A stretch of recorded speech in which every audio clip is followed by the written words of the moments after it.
اردو پر اسداللہ ہمیشہ غالب رہے، اقبال ہمیشہ بلند اقبال رہے، فیض کا فیض جاری ہے، کوئی ندی ہے، کوئی دریا اور کوئی سمندر۔ ہمیں ادب سے سورش نہیں، اس لیے ہم کسی کے فراق میں نہیں رہتے۔ اردو میں میر ہی نہیں، امیر ترین لوگ بھی ہیں۔ اردو پہ کسی قسم کا داغ نہیں، ہاں داغ دہلوی ضرور ہیں۔ یہاں لوگ ریاض کرتے کرتے مومن بنے، اور ان کے ذوق کا یہ عالم تھا کہ دہلی، لکھنؤ اور دکن باقاعدہ دبستان بن گئے، بلکہ دبستان اردو بن گئے۔ یہاں ایک سے ایک ولی بھی ہیں، اور ایک سے ایک جو اردو کی محبت میں نہ صرف سرشار رہتے ہیں بلکہ اس پہ جاں نثار بھی رہتے ہیں۔ اس لیے کسی کی حیثیت مجروح نہ کیجیے، شبلی کو شبلی ہی رہنے دیجیے، جنید و شبلی نہ بنائیے۔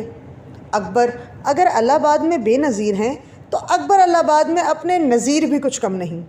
تنقید سے کسی کو فرار نہیں، بغیر تنقید کے نہ کوئی فراز بن سکتا ہے اور نہ سرفراز۔ اردو ادب ہمیشہ ادیبوں اور شاعروں کا مشکور رہا، بلکہ وہ شاکر بھی رہا ہے۔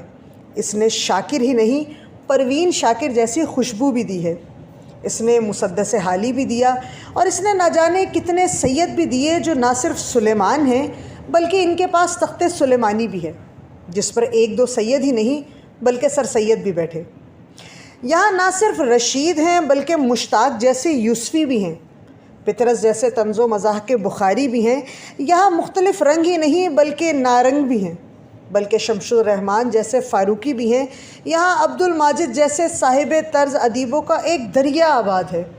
اردو جب کبھی جوش مارتی ہے تو بالکل ملیحہ آباد کا عام لگتی ہے۔ یہاں محمد جیسے حسین بھی ہیں اور علی جیسے جوہر بھی۔ یہاں زمیندار والے ظفر کے ساتھ ساتھ اردو والے بابا مولوی عبدالحق بھی ہیں۔ یہاں ایک سے زیادہ شخص ہیں اور ایک سے زیادہ اعلیٰ شخصیات ہیں، بلکہ ابو الاعلیٰ اور ابو الکلام بھی ہیں۔